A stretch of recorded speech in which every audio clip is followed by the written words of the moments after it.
बिस्मिल्लाहिर्रहमानिर्रहीम सल्लल्लाहु तआला अलैहि व आलिहि वसल्लम जज़ल्लाहु अन्ना सय्यदना मुहम्मद सल्लल्लाहु अलैहि वसल्लम व अहलु सल्लल्लाहु तआला अलैहि व आलिहि वसल्लम। रावलपिंडी में चक्री रोड पे जो बच्चे रहते हैं चक्री की तरफ, तो अगर तैयारी करना चाहते हैं इसकी ISB की initial test army navy air forces की, तो हमसे रब्ता कर सकते हैं 032391619161 पे। उधर हमने सेटअप बनाया एक, तो उधर ही आप, चूँकि 6 रोड दूर पड़ता है आपको, तो वहीं आपकी तैयारी हो सकती है।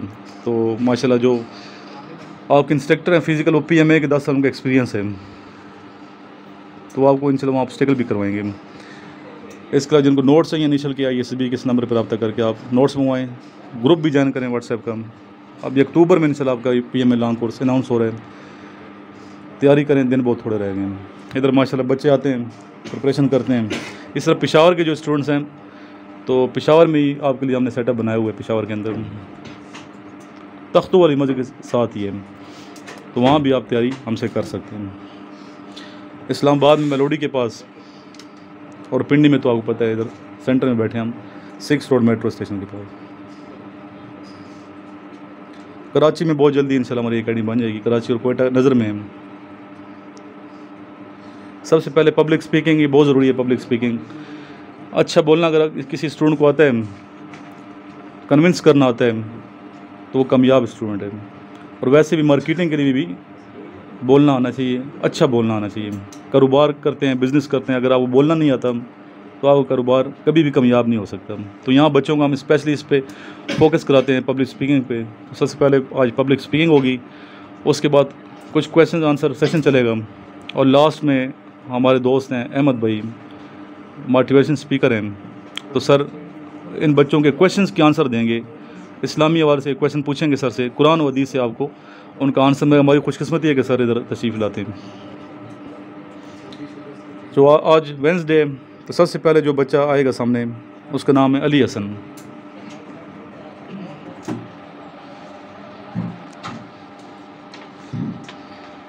Assalamu alaikum dear fellows, respected sir, assalamu alaikum. How are you? I hope you are doing great. So guys, the topic of my speech is today OIC. So what does OIC stand for? Anyone? Yeah, Organization of Islamic Conference. Corporation, sorry. Organization of Islamic Corporation. It stands for Organization of Islamic Corporation, in which 57 countries are involved. It is occupied, or you can say made on 1969. Okay, on its occasion, Pakistan was the first country to join it in 1969. Okay, the main purpose is to ensure the OIC main purpose was to ensure the safety to the Muslim Ummah, or Muslim world, you can say. Muslim world or Muslim Ummah, or you can say. I would say that the per year budget of OIC is $22.149 trillion, in which Arab Emirates are mostly highly including their donations. So highly including their donations. I hope today's my topic was informative to you. Thank you so much for your precious time. Allah Hafiz. Thank you. Next हमारे student अभी आए हैं थोड़ी देर पहले कोटली से, मुबशर। अपना सिर्फ आपने इंट्रोडक्शन बेटा करवाना है, आज पहला दिन इनका आए। कोटली कितना दूर है, कितना कैसे आया है सफ़र, रास्ते में कौन कौन से स्टेशन आए हैं, सारा बताएं। I am from Kotli, Azad Kashmir. I passed my matric from Inter College, FG school, and also from FG College I passed my intermediate. Kotli is, I think, 5 hours taken to drive from Pindi, and I think FG College was the best college. Thank you. Thank you. Next आएंगे बहादुर रहमान। इनका ताल्लुक कोटली के करीब करीब, कौन सा गाँव है आपका? बाग के रहने वाले हैं। Okay. Assalamu alaikum guys. Today my topic is SAARC. What is SAARC? SAARC क्या है? SAARC full form of SAARC South Asian Association for Corporation है। SAARC में कौन कौन से कंट्री है? SAARC क्या चीज़ है? SAARC जियाउर रहमान जो बांग्लादेश के प्रेसिडेंट थे, उनके जहन में एक आइडिया आया कि जो साउथ एशियन के कंट्रीज़ हैं उनको एक साथ करके एक ऐसा निज़ाम है जिनके दरमियान जिससे इन तमाम कंट्रीज़ के दरमियान एक लिंक हो। तो सार्क में कौन कौन से कंट्रीज़ हैं? एक पाकिस्तान है, इंडिया, बांग्लादेश है और नेपाल है। ओके, क्लैपिंग कर दें बच्चे। नेक्स्ट आ गए हमारे स्टूडेंट सैयद हुनैन। क्लैपिंग कर, कराची से बचा है।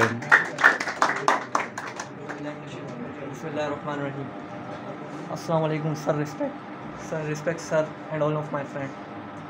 Today I got a speech on importance of education. Education is very important for all of us.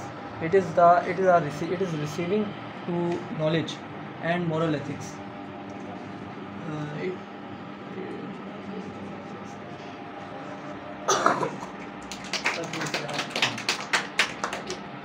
You have 2 minutes, completely 2 minutes. बाद में वीडियो देखनी है बच्चे, जो इसलिए बनाता हूँ वीडियो, बाद में खुद देखेंगे। मैं कहता हूँ ना बेटा ये आपने गलती है, ये गलती है, आप बिलीव नहीं करेंगे। वीडियो सामने आ जाएगी, खुद पता चलेगा मैं कैसे खड़ा हूँ, कैसे बात कर रहा हूँ। मुकम्मल कॉन्फिडेंस है। बात पूरा हफ्ते में सिर्फ आपने 2 मिनट बोलना है।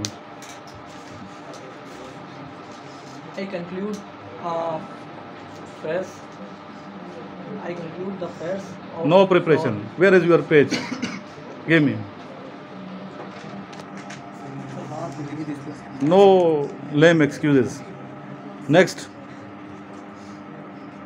Nakib.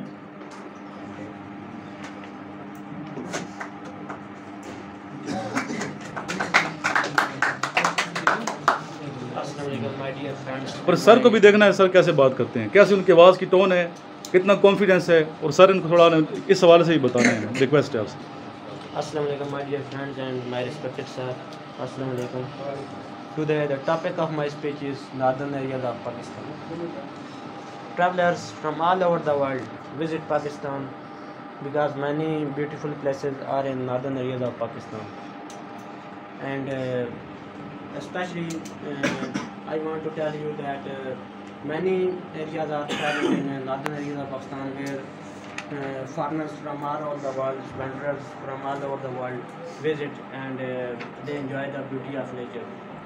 Naran Kagan, Anza Valley, Skardu Valley, etc. are the most famous places in north areas of Pakistan.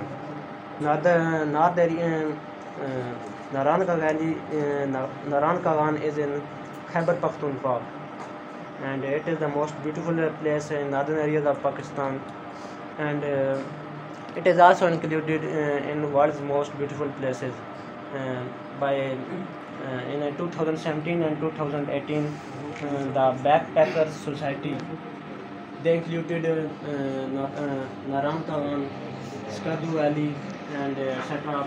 and many beautiful places in their magazine, Forbes magazine. So thank you very much. I want to tell you. Okay, thank you. Page दे दें। Next आ गया हमारे student Abdullah from Abbottabad. Assalamu alaikum everyone. Today my topic is OIC. Firstly, OIC stand for Organization Islamic Corporation, and it was established in Jeddah, Saudi Arabia in 1969, and it is comprised of 57 member states, Islamic states, and it was established about the decision of some historical summit held on the 25 September 1969 in Rabat, Kingdom Munara, for the following some criminal issues in the Masjid Mosque Aqsa, and the purpose of OIC to preserve values of Islam and protect the independence of the Islamic states and their members of their states, and the OIC challenges face like terrorism, human value rights and other. Thank you. दे दो बजे लिख। बिस्मिल्लाहिर्रहमानिर्रहीम। किस सूरत में 2 दफ़ा आई है ये आयत अब्दुल्ला? सूरह नमल। सूरह नमल का मतलब क्या? नमल 20। किस सूरत में बिस्मिल्लाहिर्रहमानिर्रहीम नहीं है? सूरह तौबा किस पारे में है? हम 9वां 10वां है? क्यों सर? सूरह तौबा। अच्छा जी, ये बताएं कि टोटल सूरतें कितनी हैं? 114। मक्की कितनी है? 86। मदनी कितनी है? अच्छा, मक्की और मदनी में फ़र्क क्या है? गुड, माशाल्लाह बड़े तेज़ हो गए हैं। हिजरत से पहले वाले वो कहते हैं मक्की, हिजरत से बाद मदनी। जी, कुर्बानी कब फ़र्ज हुई? 2 हिजरी। ठीक है। What is the length of Indus highway? Indus highway किधर है? सारा इंडस जा रही है ना, पेशावर से आगे जाती है जो कराची तक, साथ डेरा इस्माइल खान आता है, डीजी खान आता है, ये सारे इंडस है। साथ दरिया सिंध है, इंडस सिंध को, दरिया सिंध को कहते हैं। अभी तो नई मोटरवे अलग से बन गई है। ठीक है। जीटी रोड की लेंथ कितनी है? जीटी रोड की, और ये इसके जीटी रोड से क्या बनता है? किसने बनवाई थी? शेर शाह सूरी। किला रोहतास किसने बनवाया था? शेर शाह सूरी ने। सूरह तौबा 10वें पारे में बचे। Sine bracket 90 minus x bracket close is equal to cos x. Golden gate किधर है जी? Where is world's famous bridge, sorry bridge, golden gate? जी आप बताएं। कैलिफोर्निया किधर है? California San Francisco. ठीक, सैन फ्रांसिस्को अमेरिका के शहर है ये। Who is the father of हज़रत इसहाक़ अलैहिस्सलाम? हज़रत इब्राहीम अलैहिस्सलाम। हज़रत इब्राहीम अलैहिस्सलाम के कितने बेटे थे? टोटल कितने थे? 12। 2 तो मशहूर थे ना। Who is the father of हज़रत इस्माइल अलैहिस्सलाम? हज़रत इब्राहीम अलैहिस्सलाम। ठीक है। Who get Nobel Peace Prize in 2009? जी, बराक ओबामा। और बराक ओबामा के बारे में किसी टीचर था ये, इसने कहा, किसी पूछे क्या बनना चाहते, तो उसने क्या कहा था? मैं सदर। और एक बंदा हंसा था मजाक में कि ये किधर से, मतलब ब्लैक है, और उस 2 दफ़ा सदर रहा है। कितने दफ़ा सदर रहा है? 2 दफ़ा। अभी इसी पे हम ख़त्म करेंगे, फिर नेक्स्ट नमाज मगरिब के बाद आप लोगों ने आना सीधा सर, पर आपको लेक्चर देंगे। हर बच्चे ने कोशिश करनी है कि अच्छा क्वेश्चन वो पूछना है जो आपको आता नहीं है। ठीक है, वो क्वेश्चन जो फ़ायदा दें। दुनिया में वीडियो जाती है, आपको पता है, सुनने वालों। जिस तरह एक बच्चे ने पूछा था क्वेश्चन बड़ा अच्छा इस्तिखारा के बारे में, तो इस्तिखारा के बारे में सर बड़ा अच्छा आंसर दिया कि कैसे, क्या तरीका इस्तिखारा का। इस तरह का क्वेश्चन आप लोग पूछें। ठीक है, ब्रेक है बेटा, ब्रेक के बाद आएँ जी। अभी मैं रिक्वेस्ट करूँगा सर अहमद भाई से कि सर इन बच्चों के क्वेश्चंस के जवाब दें। और सबसे पहला क्वेश्चन तो सर मेरा आपसे है कि इन बच्चों को सर बोलना उस तरह नहीं आता जिस तरह बोलना चाहिए, तो अच्छा बोलने के लिए, इंग्लिश को बेहतर करने के लिए आप इन्हें क्या मशवरा देते हैं सर? औज़ु बिल्लाहि समीउल अलीम मिनश शैतानिर रजीम मिन हम्ज़िहि व नफ़्ख़िहि व नफ़्सिहि बिस्मिल्लाहिर रहमानिर रहीम।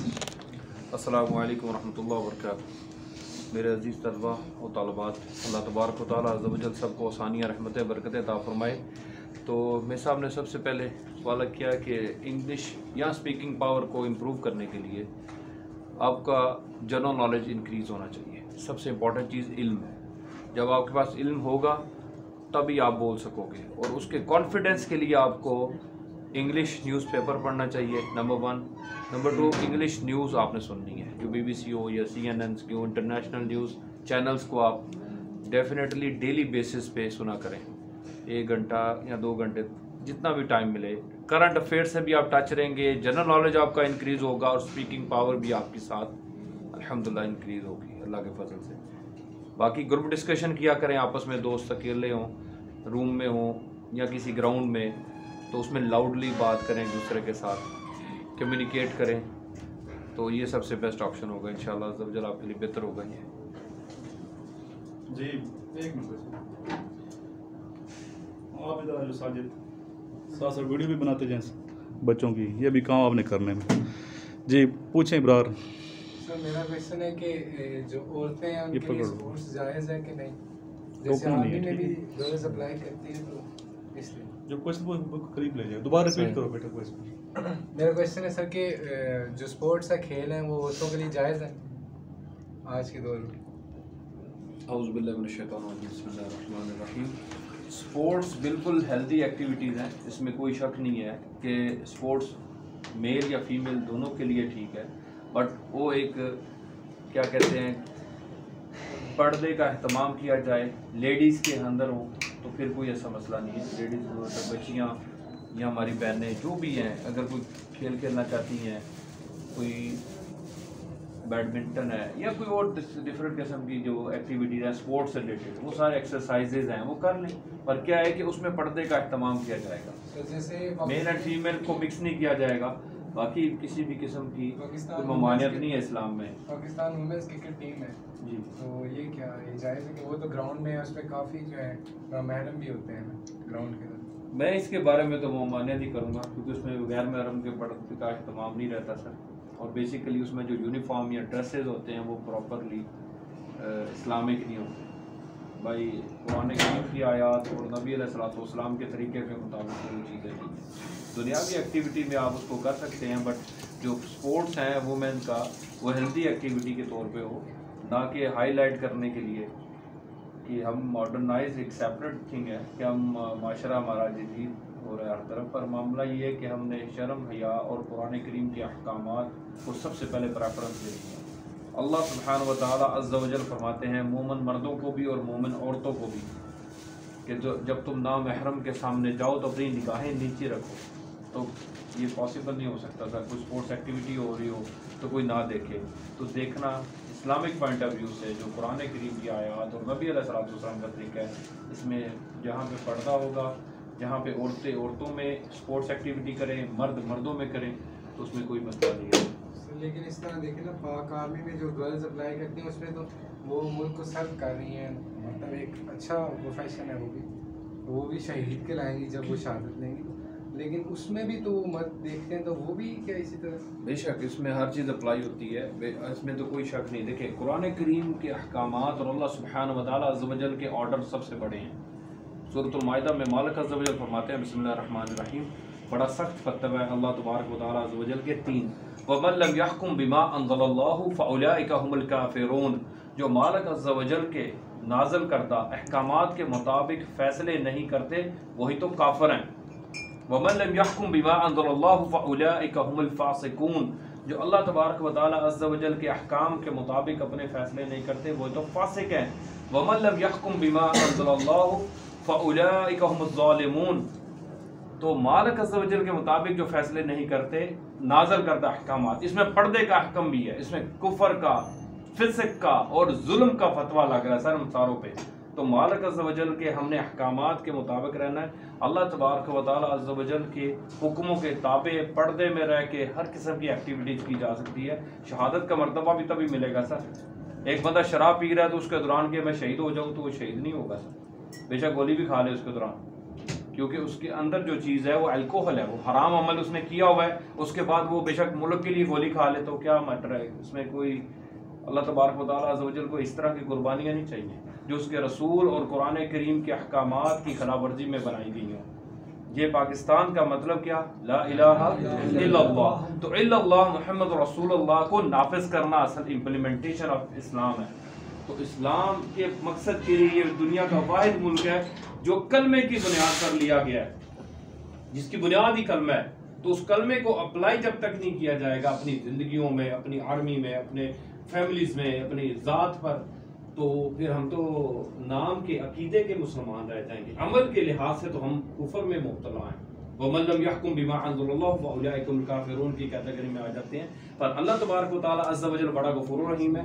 फसब्बिह बिहम्दि रब्बिका वस्तगफिर इन्नहु काना तव्वाबा। अल्लाह पाक आखिरी सांस तक लोगों को चांस देते हैं, जिनों को भी और इंसानों को भी, कि जब भी वो तौबा कर ले और खात्मा बिल ईमान हो जाए तो अल्लाह तबारक व तआला उसको बख्श देंगे, तमाम इंसानों को और तमाम जिनों को। ये सब के लिए एक यकसा मैसेज है मालिक अज़्ज़ा वजल का। और अल्लाह तबारक व तआला अज़्ज़ा वजल रसूलुल्लाह सल्लल्लाहु अलैहि वसल्लम को फरमाते हैं कि मैंने तुम्हें खुशखबरियां सुनाने वाला और मेरी तरफ से डराने वाला बनाकर भेजा है। तो ये कोई मीठा मामला नहीं, अपनी मर्जी का पिक एंड चूज नहीं है कि हम दीन को अपनी मर्जी से लेंगे। अल्लाह तबारक व तआला अज़्ज़ा वजल के हुक्म के मुताबिक रहना। हाँ, गलतियां, कोताहियां, कमी बेशियां हो जाती हैं इंसानों से, पर अल्लाह तबारक व तआला अज़्ज़ा वजल फरमाते हैं सूरह ज़ुमर के 53 नंबर वर्स में, मेरे प्यारे हबीब सल्लल्लाहु अलैहि वसल्लम मेरे बंदों को कह दीजिए जिन्होंने अपनी जानों पर जुल्म किए हैं, मेरी रहमत से ना उम्मीद मत हो, मैं तुम्हारे सारे गुनाह बख्श दूंगा। तो मालिक अज़्ज़ा वजल गफूर रहीम है। तो अल्लाह ताला से माफ़ी मांगते रहे अपने खताओं की, अपनी गलतियों की। बट मालिक अज़्ज़ा वजल की नाफरमानी करके हम किसी जगह पे ना तरक्की पा सकते हैं, ना कामयाबी की तरफ जा सकते हैं। क्योंकि दुनिया और आखिरत की कामयाबी अल्लाह तबारक व तआला अज़्ज़ व जल के अहकाम में है। क्योंकि पर्पस ऑफ क्रिएशन ऑफ जिन एंड इंसान वमा खलक़तुल जिन वल इंस इल्ला लियअबुदून है कि मैंने जिन और इंसानों को पैदा इसलिए किया है कि वो मेरी इबादत करें। इबादत का मतलब है टोटल ओबीडियंसी, मुकम्मल ताबेदारी, अताअत और फरमाबरदारी, हकूकुल्लाह में भी हकूकुल इबाद में भी मालिक अज़्ज़ व जल की होगी हर लिहाज से, हर मामले में। इसी की तो ट्रायल्स हो रहे हैं तमाम इंसानों के और तमाम जिनों के। तो इसलिए फिर बड़ी हमने हिकमत से, बड़ी मोहब्बत से देखना है। जो स्पोर्ट्स में हमारी बहनें हैं उनको भी पर्दे में रह के अपनी एक्टिविटीज़ करनी चाहिए। हेल्थी एक्टिविटीज़ में मना नहीं है, इस्लाम कैद नहीं लगाता किसी पे, पर पर्दे की है। मेल फीमेल का मखलूत इवेंट्स नहीं हो सकते, इम्पॉसिबल है, क्योंकि अल्लाह तबारक व तआला अज़्ज़ व जल का हुक्म है। सर एक और मेरा क्वेश्चन है कि अभी जो दौर है सोशल मीडिया के, तो इसमें देखें ना काफ़ी चीज़ें वुमेन्स जो सोशल मीडिया में और जो आर्मी में है, क्या वो दोनों सेम है? दोनों में पर्दा नहीं, तो वो क्या एक जैसी हैसियत रखती है? नहीं, सोशल मीडिया पे जो वुमेन्स है और आर्मी पे जो वुमेन्स है उनकी डिफरेंट कैटेगरीज हैं। आर्मी में आप नर्सिंग देख लें, आर्मी में आप डॉक्टर्स देख लें, फीमेल स्टाफ है तो उसमें अपनी सर्विंग कर रही हैं, लेडी डॉक्टर्स होगी या नर्सिंग डिपार्टमेंट है, बट उसमें भी पर्दे का ख्याल रखा जाता है। मामलात ये है कि इस्लाम जिस चीज़ को कैद नहीं बनाता वो हमारी ही बेटरमेंट के लिए रूल्स वज़ा किए हैं, और रूल बनाने वाला कौन है? अहकमुल हाकिमीन रब्बुल आलमीन। तो जब रब्बुल आलमीन की बात हम नहीं मानेंगे तो फिर हम आजमाइशों में, तकलीफ़ों में मुब्तला ज़रूर होंगे। ये इस वजह से ये नहीं है कि इस्लाम सख्ती का दीन है, इस्लाम बहुत प्यारा है, इस्लाम हर तरह की आसानियाँ, रहमतें, बरकतें बताता है। पर क्यों? क्योंकि ये जो हम मखलूत होगा मेल एंड फीमेल का, जहाँ पे इंटरेक्शन, वहाँ पे शयातीन नफ्स और इंसानी ख्वाहिशात का ज़्यादा दायरा कार आजमाइशों के तौर पे बढ़ जाएगा। इंसान ट्रैप्स होंगे, मल्टीपल ट्रैप्स में फंसते रहेंगे, तो फिर वो उसके नतीजे में वो दोज़ख का ईंधन बनेंगे। तो नबी अलैहिस्सलातु वस्सलाम और अल्लाह पाक चाहते हैं कि मेरे बंदे मेरे नबियों के ताबे हों, मेरे हुक्म के फरमाबरदार हों, ताकि वो जन्नत में जा सकें। ठीक है ना सर? अल्लज़ी खलक़ल मौत वल हयात लियब्लुवकुम अय्युकुम अहसनु अमला। मैंने मौत और जिंदगी का सर्कल को इसलिए बनाया है, तकदीर के अंदर टाइम बाउंड करके भेजा है मालिक अज़्ज़ व जल ने। किसी को आज़ाद नहीं छोड़ दिया, तमाम इंसानों को और तमाम जिन्नों को, हर एक के ऊपर चेक एंड बैलेंसिंग का सिस्टम है। किसी की 50 साल जिंदगी है, किसी की 20, किसी के 70, उस गिवन सर्कमस्टांस टाइम पीरियड के अंदर सब ने बेस्ट परफॉर्म करना है। सूरतुल असर की वो 4 बातें, ईमान लाना, अमल सालिहात करना, वतवासौ बिल हक वतवासौ बिस सब्र पे रहना, और हुस्न अखलाक पर रहना नबी अलैहिस्सलातु वस्सलाम का। तो बेसिकली हमने पाकिस्तान की खिदमत करनी है, क्योंकि ये मुल्क कौम की खिदमत, ये मुल्क ही कलमे के नाम पे लिया गया हमारा। तो इसमें ये चीज़ों की जिसमें रिस्ट्रिक्शन होती है ओपन, हमें तो बेसिकली इस्लामिक सिस्टम को ही नाफिज करना है, कुरान करीम की आयात और अल्लाह तबारक व तआला अज़्ज़ व जल के अहकाम। बाकी अल्हम्दुलिल्लाह माशरे में जो गुनाह है, गलतियाँ हैं, कोताहियाँ हैं हमारी, अल्लाह ताला से हम माफ़ी मांगेंगे तो अल्लाह माफ़ करने वाला है सर। नाफरमानी तो अपनी जगह पे वैलिड है। कोई और बच्चे क्वेश्चन पूछ जी सर, अगर हम किसी भी बंदे के ख़िलाफ़ यानी कि बात करते हैं, वो तो है गिबत, और अगर कोई वही सियासतदान या किसी के ख़िलाफ़ अगर बात करें तो क्या वो भी गिबत है या वो इत्जाज के ज़ुमरे में आएगा? और अगर सर एक बंदा मर चुका है तो उसके बारे में अगर हम बात करेंगे तो वो भी क्या गिबत होगी या गिबत के ज़ुमरे में नहीं आएगा? वो गीबत जो है, सबसे पहले इंपॉर्टेंट हमने बात सुनी, गीबत जो है ना, गीबत से होता क्या है कि बंदे की करैक्टर असैसिनेशन, उसकी डीप वैल्यू हो जाता है बंदा। अब अगर किसी की बंदे की गीबत की जा रही है तो बंदे की मॉरल स्टेटस दूसरों की नज़र में गिराया जा रहा है कि ये झूठा है, खाइन है, बेईमान है, फ्रॉडिया है, ये कहा जाता है, क्योंकि उसकी डिग्निटी लूज होती है। इसलिए नबी कुरान करीम में अल्लाह पाक फरमाते हैं कि क्या तुम पसंद करोगे कि तुम अपने मुर्दा भाई का गोश्त खाओ? तो इसके इक्वलेंट गीबत को करार दिया गया। बट वो जो आपका सवाल है कि क्या पॉलिटिशियंस एक दूसरे के ऊपर ब्लेम्स कर रहे हो या एक दूसरे के बारे में गलतियां कोताहियां हाईलाइट कर रहे हो, तो वो गीबत में आता है कि नहीं आता? गीबत बेसिकली जो मामलात, उसको आपको समझ आ गए हैं कि गीबत के लिए करैक्टर डिमॉरल होता है। अदरवाइज हमने जो हकूक का बयान है वो गलत नहीं है, वो गीबत में नहीं आता। एक बंदा अगर फ्रॉडिया है, बेईमान है, चोर है, तो आप उसके बारे में लोगों को अवेयर दे रहे हो कि ये बंदा फलां जगह पे गलत है, तुम लोग भी बचो, ये उस गीबत की कैटेगरी में नहीं आ रही वो चीज। गीबत और चीज का नाम है। अब एक बंदे को जुल्म, हाँ उसके साथ अगर जुल्म भी हुआ हो, कुरान करीम में अल्लाह पाक फरमाते हैं कि आप गीबत नहीं कर सकते मगर इल्ला जुल्म, अगर जिस पे जुल्म हुआ हो वो अपनी बयान कर सकता है। मतलब एक बंदे का हक खाओ और वो लोगों को भी ना बताएगा ये फ्रॉडिया है, बेईमान है, इसने मेरा हक खाया था, क्योंकि लोगों की प्रोटेक्शन के लिए आप ये स्टेटमेंट दे रहे हो, लोगों की बेटरमेंट के लिए, तो वो कोई कीमत के कैटेगरी में नहीं आएगी। बट इल्ज़ाम और बहतान में आ जाएगी अगर कोई एक्स्ट्रा बात कर दी जाए। इस कीमत के दौरान अगर एक्स्ट्रा इल्ज़ाम लगा दिए जाएं कि वो बंदे के वो काम नहीं और उसके खाते में डाल दिए गए हैं, तो वो बहतान की कैटेगरी में वो अमल चला जाएगा। ठीक है ना सर? कुछ हक होता है, कुछ बहतान होता है, ये मिक्सचर बना देते हैं पॉलिटिशियंस में। हमारे अल्लाह के बंदे, अल्लाह पाक सबको आसानी रहमत बरकत अता फरमाए। कुछ चीज़ें जुल्म होती हैं कि किसी ने जाति की हो, रिश्वत ली हो, बेईमानी ठगी की हो, तो वो बता देते हैं कि इसने ये काम किया है, बट उसके अलावा जो एक्स्ट्रा बातें होती हैं वो बहतान के जुमले में चली जाती हैं। तो ये हमने बड़ी एहतियात करना है। नबी अलैहि सल्लल्लाहु अलैहि वसल्लम ने फरमाया तुम्हारी ज़बान से और तुम्हारे हाथों से दूसरे महफूज रहने चाहिए, तुम में से बेहतरीन शख्स वो है। तो इसलिए बंदा ज़बान और हाथ इस्तेमाल करते वक्त पहले सोचे फिर बोले।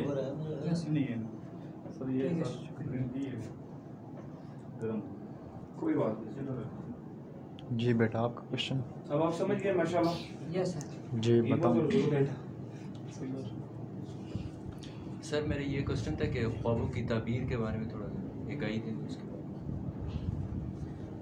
जो लोग कहते हैं कि हम ख्वाब की ताबीर मतलब आप आए तो हमारे तरफ हो, इस तरह ख्वाबों की ताबीर के बारे में कोई डेफिनेट इल्म अभी बंदों के पास नहीं है। ये सैयदना यूसुफ अला नबीना व अलैहिस्सलातु वस्सलाम के पास जो अल्लाह तबारक व तआला अज़्ज़ व जल ने ख्वाबों की ताबीर का इल्म दिया था, उनके बाद हमें तो किसी हिस्ट्री में इस तरह का बंदा नहीं मिलता जो एग्जैक्ट ये स्पेशलिस्ट नबी को अल्लाह तबारक व तआला अज़्ज़ व जल ने अपना मोजज़े के तौर पे अता किया। बाकी हर तरह का ख्वाब, हाँ पैगंबर अल्लाह के वक़्त का पैगंबर जो होता है, अल्लाह उसको चाहे तो अपने गायब की बातें बता देते हैं। जैसे नबी करीम अलैहिस्सलातु वस्सलाम तक ये नबूवत का सिलसिला ख़त्म हो चुका, ख़त्म नबूवत की वजह से। अब आका करीम अलैहिस्सलातु वस्सलाम के बाद कोई बंदा भी एग्जैक्ट नॉलेज नहीं रखता कि इसका मामला ये ऐसे है। कईयों को अल्लाह ताला बताता है पर वो ख्वाब के ज़रिए इशारे होते हैं, उनका एग्जैक्ट नॉलेज फिर भी किसी को नहीं होता जब तक वो अमल एग्जीक्यूट ना हो जाए। जैसा कि सैयदना इब्राहीम इवन के नबी को भी उस लेवल पे नहीं बताते अल्लाह जब तक आज़माइश लेनी होगी कि इब्राहीम अलैहिस्सलाम को ख्वाब में दिखाया गया कि मैं अपने बेटे को ज़िबा कर रहा हूँ। हालांकि ज़िबा तो नहीं हुआ बेटा, वो ज़िबा का एक्शन हुआ है। बेटा रखा है, छुरी चलाई है पर छुरी नहीं चली, बल्कि उसके रिप्लेसमेंट में दुम्बा आ गया था। पर जो ख्वाब दिखाया गया था उसमें उसकी वो ठीक है, वो मैं अपने बेटे को लिटाया ज़िबा कर रहा हूँ, वो अमल बिल्कुल वो ख्वाब में जो है वो बिल्कुल ठीक कर दिखाया कि उन्होंने छुरी चलाई है, बस उन्होंने अपना एक्शन, इतने तक अल्लाह ने उनको ख्वाब दिखाया। इससे आगे अल्लाह ने उठा लिया राज के तौर पे कि आगे क्या होने वाला है। यहाँ पे सीन आउट कर दिया सैयदना इब्राहीम अलैहिस्सलाम का। आप समझ गए कि नहीं बात? जब तक ख्वाब एग्जीक्यूट ना हो जाए नबी को भी नहीं बताता अल्लाह पाक, क्योंकि आजमाइश है। इब्राहीम अलैहिस्सलाम की आजमाइश है कि आगे ख्वाब का सीन दिखा देते कि यहाँ पे तो रिप्लेसमेंट हो जानी है, नहीं दिखाया, बस छुरी चलाते हुए दिखाया, बस उसके बाद रोक दिया कि अब देखते हैं इब्राहीम अलैहिस्सलाम किस तरह इस ख्वाब पर अमल करते हैं। उन्होंने करके दिखाया। और इब्राहीम अलैहिस्सलाम तो बहुत बड़ी हस्ती है। ख्वाबों का नॉलेज तो आप इमाम इधर मशहूर ही हैं, इब्न सीरीन रहमतुल्लाह अलैह, उनके बारे में, पर वो डिफरेंट कुरान करीम की आयात और हदीस में और हिस्टोरिकल बैकग्राउंड में से कुछ तावील ढूंढते हैं कि किस किस मामले का क्या तावील है, वो अपनी तरफ से असेसमेंट करते हैं। एग्जैक्ट नॉलेज किसी के पास भी नहीं है सर। ये सैयदना यूसुफ अलैहिस्सलाम का मुअजिज़ा है, और बाकी अंबिया को भी जब अल्लाह चाहते हैं बता देते हैं। सर जो प्रेडिक्शन लोग करते हैं तो वो जायज़ है सर इस्लाम में? जो पेशेंट गोई होती है, पेशेंट गोई जो है ना, ये क्या सराई है, ये एक असेसमेंट ही है, एक्सपीरियंस बेस्ड बातें होती हैं। वो ख्वाब देखे या किसी के बारे में कोई पेशेंट गोई करते, कोई डेफिनेट नॉलेज नहीं है सर। वक़ुर ज़िदनी इल्मा, डेफिनेट नॉलेज सिवाय अंबिया के और किसी के पास नहीं होता। ठीक है ना सर? बाकी सारे इल्म क्यास पे, अपने असेसमेंट्स पे, एक्सपीरियंस पे, जैसा कि एक उस्ताद कहता है कि एक टीचर जो है स्टूडेंट्स को जानता है, वो कहता है फलां बच्चा मुझे लग रहा है फेल हो जाएगा।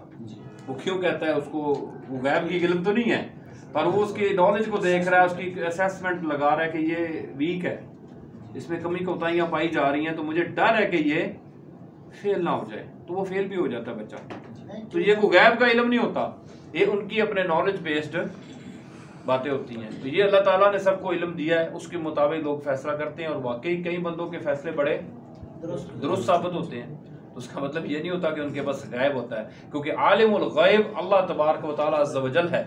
अपनी मर्जी से गैब का जानने वाला अल्लाह सुब्हानहु व तआला अज़्ज़ व जल है और कोई नहीं है। मखलूक की ये शान ही नहीं है कि वो गैब को एक्सेस कर सके अपनी मर्जी से।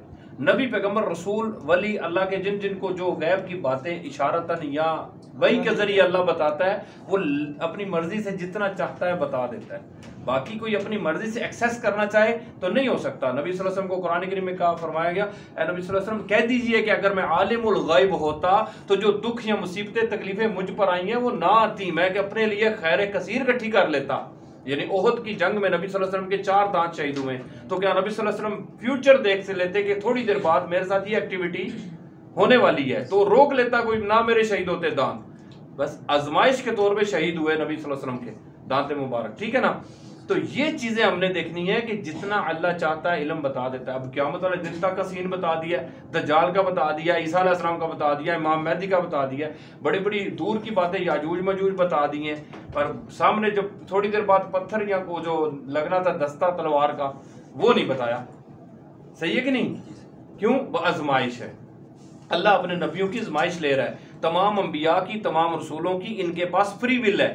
इंसानों और जिन्नों के पास फ्री विल है, फरिश्तों के पास नहीं है। फरिश्तों से अफजल नबी रसूल क्यों होते हैं? क्योंकि उनके पास अपनी मर्जी का इख्तियार होता है।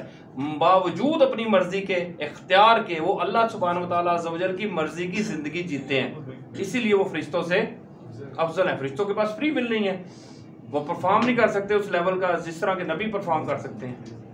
आजमाइश है उनकी, अंबिया का जो आपस में दर्जा है, मूसा अलैहिस्सलाम का, ईसा का, हारून का, यूसुफ का, नबी सल्लल्लाहु अलैहि वसल्लम, या अंबिया का जो मकाम मर्तबा है उनके अमाल और उनकी आजमाइशों के ऊपर है कि जो नबी, जो रसूल, जो पैगंबर जितना आजमाया गया उसमें कितना सब्र, कितना शुक्र, कितनी आजिज़ी, कितना इम्तिहान उसने पास किया, उस लेवल पे उसको दर्जे दे दिए गए मालिक अज़्ज़ व जल ने फ्री विल के तहत। इसीलिए फरिश्तों से अफजल है नबी, रसूल, पैगंबर, अल्लाह के बंदे।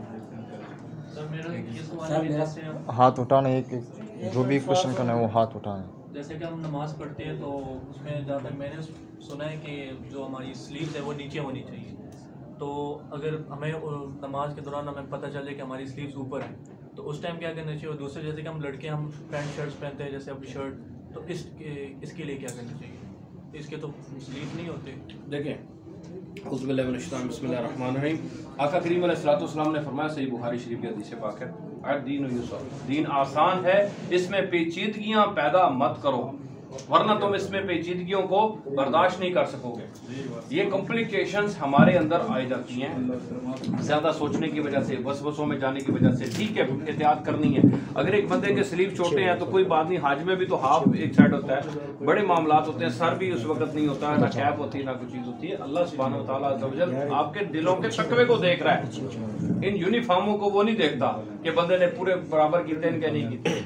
जब बंदा पूरी चीज़ों में पूरा उतरे पर दिल उसका अल्लाह की तरफ मुतमाइल नहीं है, नीयत उसकी सही नहीं है, तो उसके अमल उसके मुंह पे मार दिए जाएंगे। ठीक है ना सर? हमने हुस्न ज़न से और मोहब्बत से देखना है तमाम चीज़ों को। अगर कोई, वैसे तो एहतमाम से पढ़ना चाहिए, नमाज को खुशू खुजू के साथ पढ़ना चाहिए, पूरे अरेंजमेंट के साथ कि मैं मालिक अज़्ज़ व जल की बारगाह में जा रहा हूँ। ठीक है ना सर? इधर आप किसी बड़े से बड़े बंदे को मीटिंग करने जाते हैं, बड़े परफ्यूम और अच्छे से अच्छा सूट निकाल के ड्रेसिंग करते हैं, तो मालिक अज़्ज़ व जल के सामने खड़े होते हुए भी हमें पूरा प्रिपेयर होना है। क्या चीज़ें, परफ्यूम, खुशबू लगा के, तवज्जो के साथ कि अहकमुल हाकिमीन और रब्बुल आलमीन के साथ मैं बात कर रहा हूँ। नबी सल्लल्लाहु अलैहि वसल्लम ने फरमाया, नमाज ऐसे पढ़ो जैसे तुम अल्लाह को देख रहे हो। अगर तुम्हारा ईमान इतना मजबूत नहीं है तो ये तो दिल में गुमान रखो कि अल्लाह तो तुमको देख रहा है। तो ये इस तरह की कैफियत रख के पढ़ोगे तो इंशाअल्लाह ताला ये चीज़ें वसवसे भी फिर नहीं आएंगे। बाकी अल्लाह कबूल करने वाला है, बड़ा रहमान है, बड़ा रहीम है। सर मेरा क्वेश्चन है सर जी, हेलो सर, सदर जो है आपके जो है ना ये टखने, इसके नीचे आप जा सकते, इसके ऊपर नहीं आना। जहाँ पे आपका सतर का आपको पता जो नाफ है, ये चीज़ों को आपने कवर रखना है। बाकी ये मर्द का है, औरत का डिफरेंट है। ये जो आस्तीन आपने पूछी है ये भी यहाँ तक ठीक है, कोई लाहबाजू शर्ट में नमाज हो जाती है, पूरे नमाज आप नीचे नहीं कर सकते, उसको जहाँ है बस रहने सर बनियान में भी हो जाती है, बुनियादी नमाज कोई मसला नहीं होगा सर अक्सर औकात हमारी नमाज रह जाती है। और सर एक क्वेश्चन है सर, ये जो ऊपर तस्वीरें बनी होती हैं ये ठीक नहीं है, तो हो जाती है नमाज, ये क्या मकरूह है क्या? नहीं होती नहीं होती ना, ये ख्याल रखना है आपने। जिस चीज़ से तस्वीर होगी नमाज नहीं होगी। क्वेश्चन आपके बेटा। सर मेरा सवाल है इस्तिखारा के बारे में। इस्तिखारा मतलब किस मकसद के लिए किया, इसका क्या क्या मतलब फ़ायदा और किस तरह किया जाता है? देखिए इस्तिखारे का माफ़ूमान औज़ुबिल्लाहिमिनश्शैतानिर्रजीम बिस्मिल्लाहिर्रहमानिर्रहीम। इस्तिखारे का माना मफ़हूम आपने समझना है। इस्तिखारा क्यों किया जाता है? मशवरे के लिए। किसके साथ? मालिक अज़्ज़ व जल के साथ मशवरा है कि हर बंदा काम में लोगों से मशवरा लेता है, फ़लाँ काम करूँ ना करूँ, ये फ़ायदेमंद है नुकसानदेह है, क्या करूँ। रिश्तों के सिलसिले में, कारोबार के सिलसिले में, इन्वेस्टमेंट्स के सिलसिले में मुख्तलिफ नौइयत के इस्तिखारे लोग करते हैं। तो आपने इस्तिखारे का मतलब है मशवरा करना है अल्लाह तबारक व तआला अज़्ज़ व जल से। उसका जो प्रॉपर सुन्नत तरीका जो है वो है आपने 2 रकअत नमाज पढ़नी है, नफल पढ़ने हैं और दुआ करनी है कि मेरे हक़ में जो बेहतर है वो फैसला हो जाए। इस्तिखारी की जो दुआ है उसके अंदर आपने वो पढ़नी है और माफ़ी मांगनी है, रहमत मांगनी है, फजल मांगना है अल्लाह तबारक व तआला अज़्ज़ व जल से। इसके बाद आपको ना कोई ख्वाब में इशारे आने हैं तो ना कोई ऐसे, ये सारी वो फैसला हो जाएगा। हक में ना हुआ तो नहीं होगा, हो गया तब भी शुक्र करना है, ना हुआ तब भी शुक्र करना है। ये मालिक अज़्ज़ व जल की तरफ से इम्तिहान है। और इस्तिखारा एक देखें आजमाइश में से इंसान सोचता है मैं गुजारा ना जाऊँ, पर अल्लाह तबारक व तआला अज़्ज़ व जल फरमाते हैं कि अल्लज़ी खलक़ल मौत वल हयात लियब्लुवकुम अय्युकुम अहसनु अमला। मैंने मौत और ज़िंदगी को पैदा इसलिए किया है कि मैं तुम्हारी आजमाइश करूं कि तुम में से अच्छे अमाल कौन करता है। अब अच्छे अमाल के इम्तिहान से कौन भाग सकता है? ये फेस करना है आप सब ने, आजमाइशों को, बीमारियों को, मुसीबतों को, चैलेंजेस को, दुखों को, दुश्मन के खौफ से। सूरत बकरा की 155 नंबर वर्स है, हम तुम्हें ज़रूर आजमाएंगे मेवों की कमी से, तुम्हारे माल और जान में बीमारियों में भी मुब्तला करके, आजमाइशों में मुख्तलिफ तरीक़ों की, मेवों की कमी, दुश्मनों का खौफ, हर तरह की तुम्हें आजमाइशों से गुजार के आजमाएंगे। और मेरे सब्र करने वाले बंदों को बिशारत सुना दो, यानी खुशखबरियाँ। सब्र करने वाले ये प्रिपेयर नहीं होते इंसान और जिन कि हमारे साथ नेक्स्ट मोमेंट में क्या होने वाला है, इसलिए बेचारों को सब्र नहीं हम लोगों को आता। सैयदना मूसा अला नबीना अस्सलातु वस्सलाम ने सूरतुल कहफ में खिज़र अलैहिस्सलातु वस्सलाम से कहा, दोनों से जब तुम ट्रैवल के दौरान बात होती है तो खिज़र अलैहिस्सलाम मूसा अलैहिस्सलाम को कहते हैं मूसा आप मेरे साथ सब्र नहीं कर सकते, आप सब्र कर भी कैसे सकते हो उन बातों पर जिन बातों की हकीकत आप पर वाज़े ना हो। जब आपको पता ही नहीं कि मेरे नेक्स्ट मोमेंट में क्या एक्टिविटी परफॉर्म करूंगा तो आपसे सब्र कैसे आएगा? तकदीर है ये सारी आजमाइश है। इवन के नबी मूसा अलैहिस्सलाम नबी भी हैं, रसूल भी हैं, कलीमुल्लाह भी हैं, पर जब उनको नॉलेज नहीं है तो उनको भी सब्र नहीं आता। जब उन्होंने कश्ती तोड़ी सैयदना खिज़र अलैहिस्सलाम ने तो मूसा अलैहिस्सलाम ने इससे ऑब्जेक्शन किया कि क्यों तोड़ी। जब बच्चे को मारा तो पूछा क्यों मारा, जब दीवार बनाई तो क्यों बनाई, कोई मुआवजा ही ले लेते। तो मूसा अलैहिस्सलाम जैसा नबी, रसूल और हाई लेवल का बंदा भी जब आजमाया जा रहा होता है तो सब्र उनको भी फिर उस वक्त मुश्किल हो जाता है। सब्र की तनकीन थी और तकदीरी अमूर समझाने के लिए खिज़र अलैहिस्सलाम ने मूसा अलैहिस्सलाम को ज्वाइन किया था। ठीक है सर, ये बात समझें। और इतनी बड़ी हस्ती जब सब्र नहीं करती तो हम तो किसी खाते में भी नहीं है ना सर, हमें तो फिर भी और सब्र ही करना है। समझ आए कि नहीं कि अगर रसूल को आजमाइश में है, यूसुफ अलैहिस्सलाम देखिए बचपन में कुएं में डाले गए, फिर गुलाम बनाए गए, फिर बिके, फिर कितना अरसा उन्होंने जेल में भी काटा। 21 नंबर आया था सूरह यूसुफ की, बिस्मिल्लाहिर्रहमानिर्रहीम। वल्लाहु गालिबुन अला अम्रि वलाकिन अक्सर अन्नास ला यअलमून। अल्लाह तो अपने अमर पर गालिब है मगर अक्सरियत लोगों की इससे ना वाकिफ है। बंदों को पता ही नहीं है कि मालिक अज़्ज़ व जल किस तरीके से लोगों को आजमा के उनके इम्तिहानात ले रहा है और इम्तिहानात के बदले में जो जो अपने अच्छे रिजल्ट्स हैं उनको उतने दर्जे जन्नतों में दे रहा है, और जो नाफरमान हैं, जो जितने बड़े क्रिमिनल्स और जुगाड़िए हैं, उनको उतनी बड़ी दोज़ख में भी वो जलाएगा। ये सिस्टम है सर, अल्लाह का समझे। आपने क्या थोड़ा सा और सर एक क्वेश्चन है कि सिकंदर ज़ुल्करनैन और सिकंदर आज़म में क्या ये एक ही हैं या बाज़ लोग कहते हैं कि ये अलग अलग हैं, बाज़ कहते हैं कि जो सिकंदर ज़ुल्करनैन थे वही सिकंदर आज़म है? नहीं, ये गलत पर्सनालिटी है। ज़ुल्करनैन जो है एक बहुत बड़ी पर्सनालिटी है इस्लामिक हिस्ट्री में, और ज़ुल्करनैन को अल्लाह तबारक व तआला अज़्ज़ व जल ने बहुत सी क़ुव्वत और ताकत और इल्म अता किया हुआ था। मालिक अज़्ज़ व जल फरमाते हैं कि ज़ुल्करनैन जो है हमने उसको कुदरत दी हुई थी इन चीज़ों पे, ठीक है ना, ये लश्कर, ये फाइटिंग स्किल्स और बड़ा तरह की महारत और एक्सेस हर तरह की अल्लाह तबारक व तआला अज़्ज़ व जल ने ज़ुल्करनैन को दी जब उसने याजूज और माजूज के दरमियान दीवार बनाई, ठीक है ना। ये एक बड़ा मामला बड़ा है। और याद रखो उसमें जो स्टेटमेंट थी ना ज़ुल्करनैन की, वो कोई आम बंदा नहीं दे सकता। सूरतुल कहफ में याजूज ज़ुल्करनैन कहते हैं कि अल्लाह तबारक व तआला अज़्ज़ व जल की नाफरमानी फरमाबरदारी करोगे तो हम तुमसे रहमत वाला मामला करेंगे, अगर जिद और सरकशी और नाफरमानी करोगे मालिक अज़्ज़ व जल की तो हम तुम्हें दुनिया में भी अजाब देंगे और तुम जब मर कर अल्लाह के पास पहुंचोगे तो वो भी तुम्हें अजाब देगा। ये डबल पनिशमेंट का दावा था ज़ुल्करनैन ने उस कौम को कहा कि अल्लाह पाक फरमाते हैं सूरतुल कहफ में कि हमने ज़ुल्करनैन तुम्हें कुदरत दी है, चाहे तुम इन्हें अजाब दो या चाहे इनको छोड़ दो, यानी हमें तुम्हें ताकत दे दी है, इख्तियार दे दिया, अब तुम्हारी फ्री विल के ऊपर है कि तुम उनके साथ कैसा सलूक करते हो।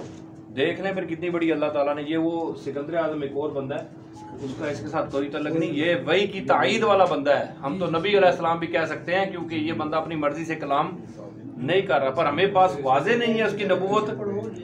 जैसे खिज़र अलैहिस्सलाम है, इसी तरह सेकंड पर्सनालिटी ज़ुल्करनैन है, हम भी कह सकते हैं कि वो भी अलैहिस्सलाम है, ठीक है ना सर, क्योंकि वो आम बंदा नहीं है। जो अल्लाह की वही के साथ बात कर रहा है वो या पैगंबर होगा या नबी होगा या अल्लाह का स्पेशल बंदा है। कौन क्वेश्चन कर रहे हैं? सब्र कर। होरोस्कोप बेसिकली इल्म है, पर मेरे हिसाब से इसमें इस्लाम की मैं इसमें कोई इजाज़त नहीं देता इस चीज़ की। क्यों?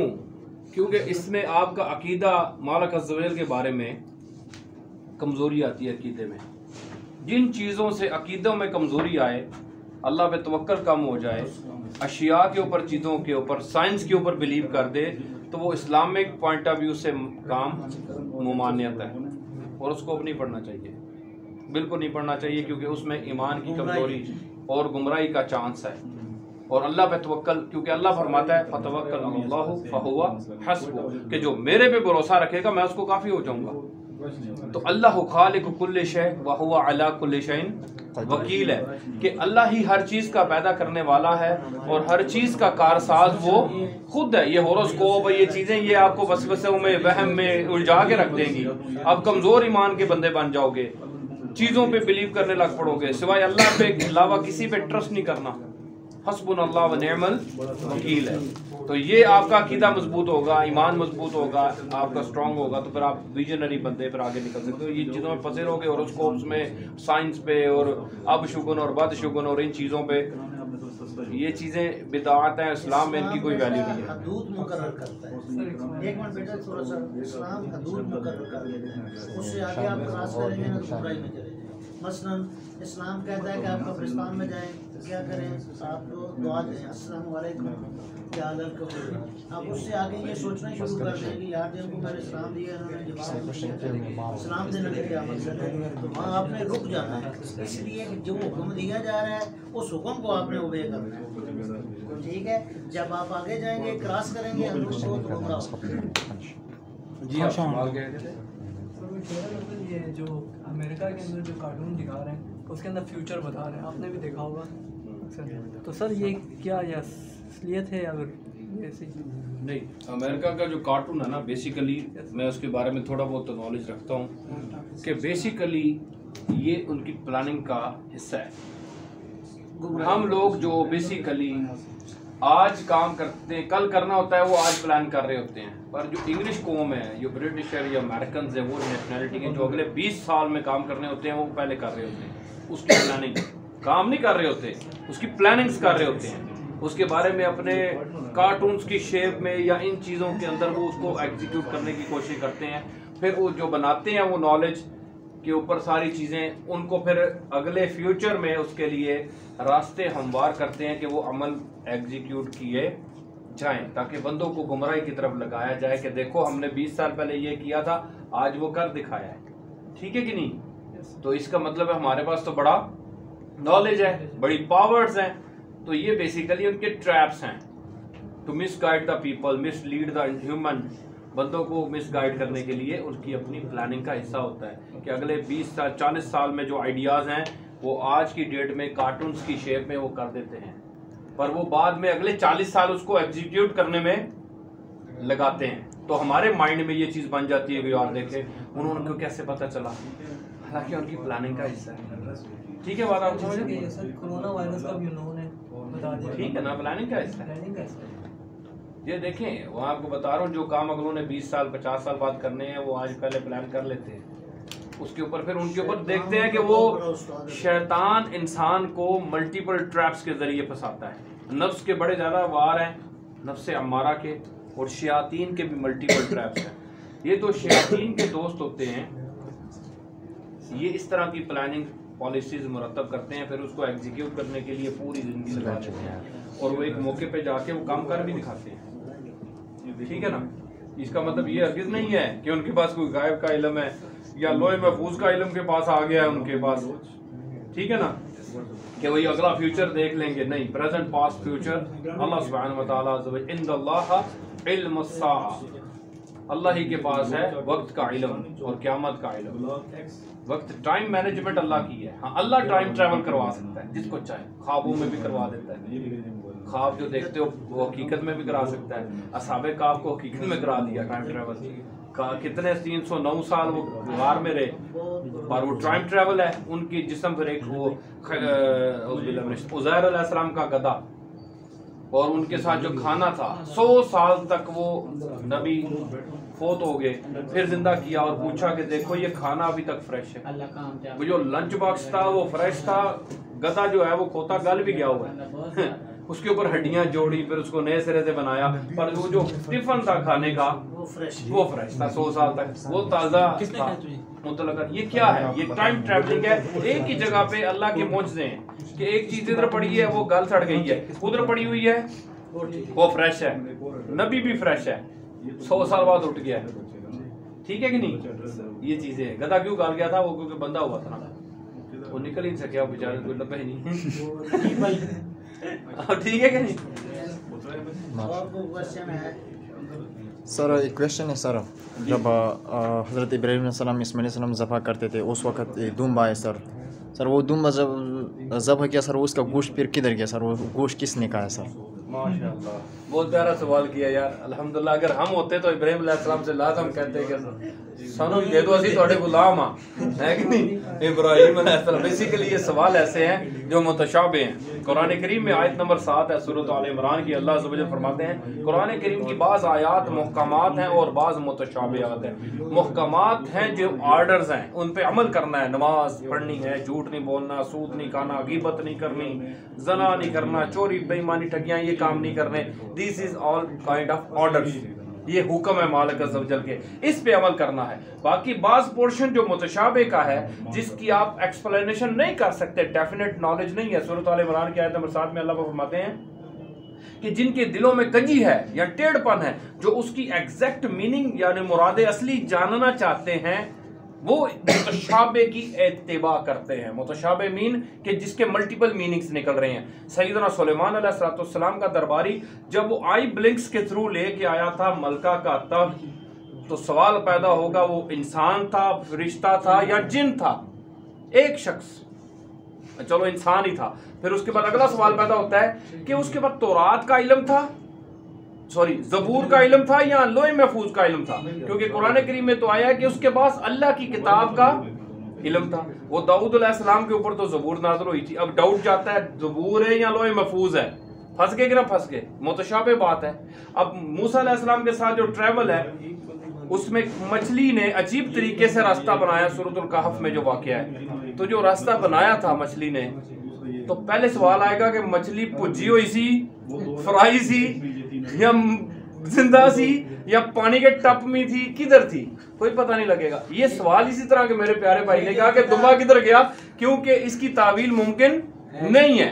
इसके पीछे जाना अल्लाह तबारक व तआला अज़्ज़ व जल ने मना फरमाया कि इसकी एग्जैक्ट मीनिंग और नॉलेज सिवाय अल्लाह के आप कोई भी नहीं जानते। जब अल्लाह ने हमें नहीं बताया तो हम चुप हैं सारे, हमें इल्म ही नहीं है चीज़ों का। ये मैंने अभी थोड़ी ठीक है सर, नहीं बताया कि रुक जाने का, दीन के अंदर रुक जाने का हुक्म है। आप जब क्रॉस करेंगे तो गुमराही में चलेंगे।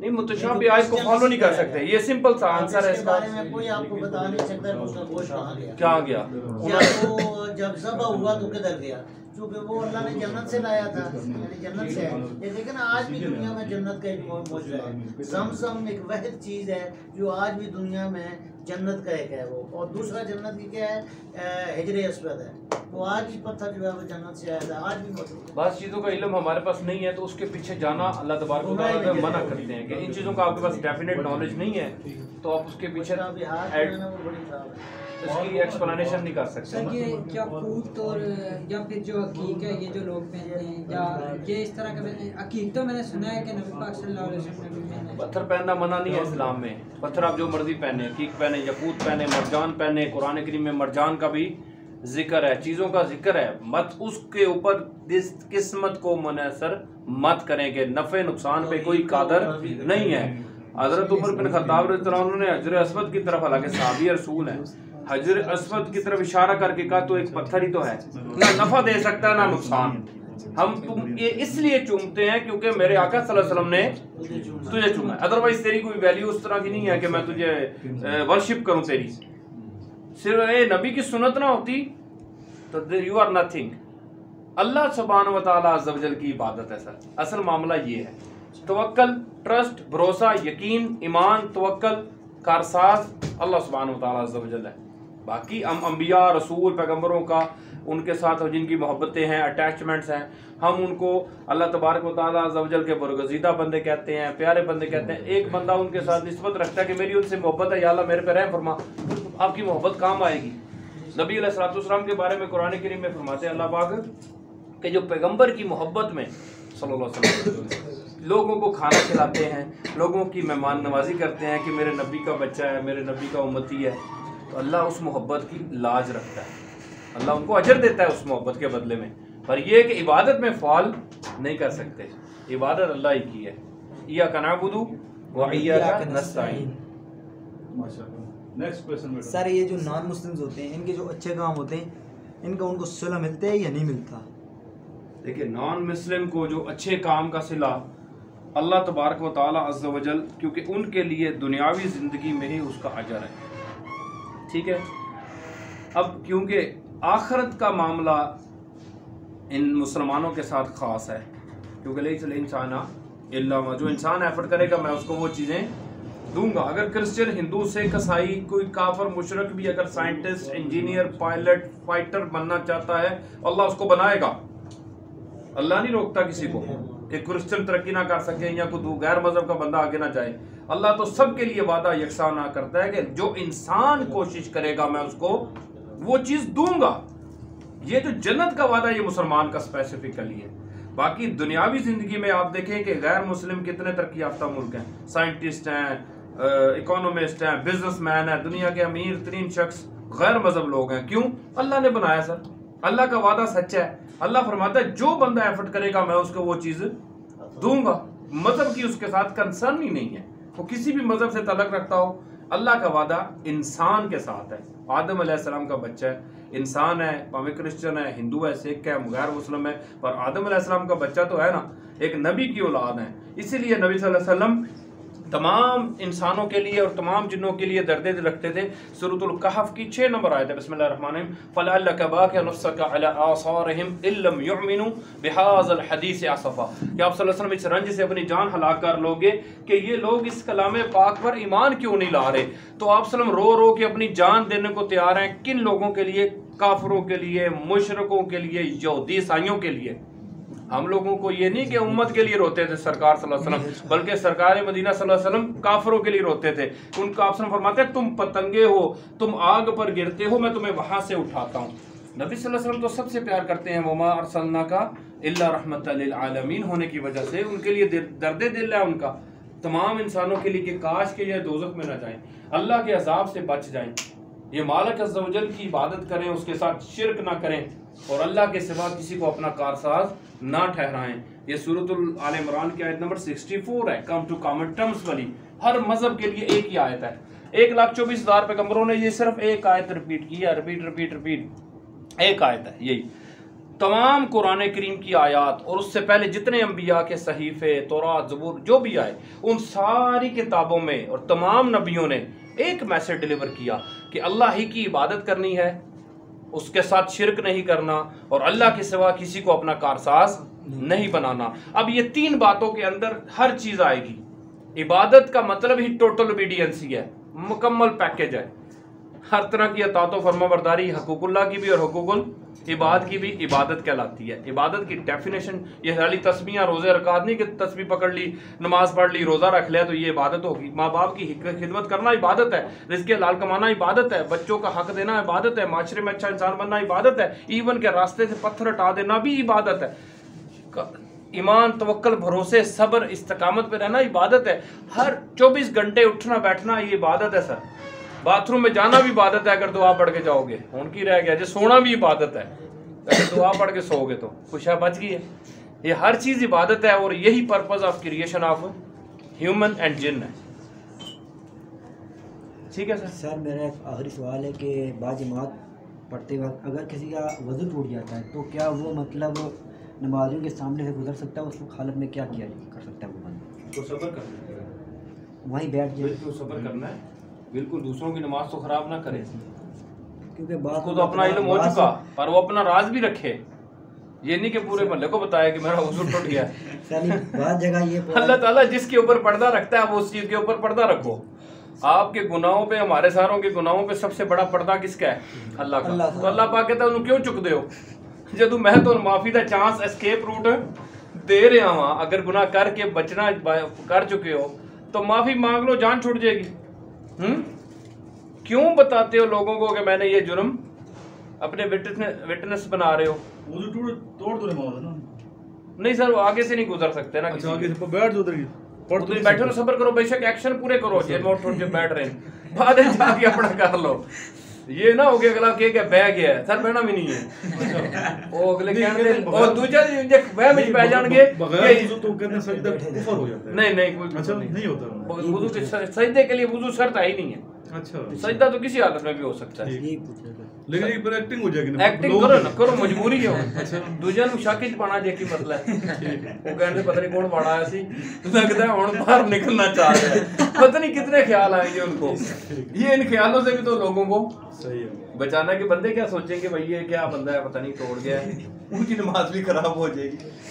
ठीक है ना। अच्छा क्वेश्चन है, इस्लाम में तो कोई शर्म नहीं है। नहीं आप ऐसा सवाल किया करें, ये अच्छा है, आपने एक्टिंग करनी है फिर वही जैसे जाना है पढ़ते रहे, पर आपको पता है मेरा तो उसे टूट गया है, फिर अपनी बात में पढ़ ले और बताए भी ना किसी को।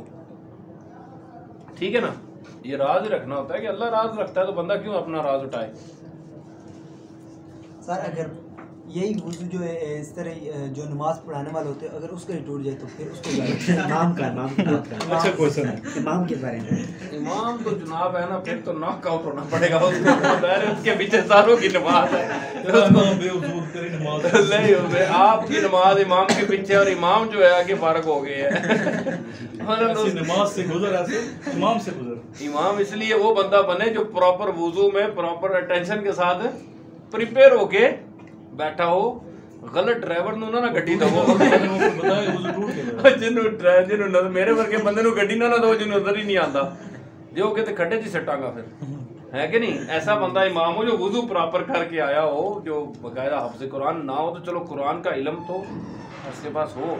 इमाम बनने की शराइत में सबसे बड़ी शर्त है कुरान करीम का नॉलेज। हाफ़िज़ कुरान होना शर्त नहीं है, उर्दू मतलब उसको तर्जमा मफ़हूम मानी चीज़ें आनी चाहिए, और दाढ़ी भी उसके लिए शर्त नहीं है, दाढ़ी आखिरी शर्त है।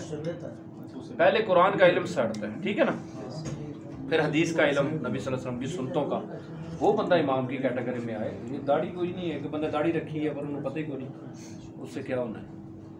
सर ये नमाज रह जाती है अक्सर नमाज रह जाती है। नमाजों को आप जमा कर सकते हैं, सही मुस्लिम शरीफ की हदीस मुबारक है, पर वो फैसिलिटी के तौर पे आप सल्लल्लाहु अलैहि वसल्लम ने पढ़ाई हैं, रेगुलरली आपने नहीं पढ़ी।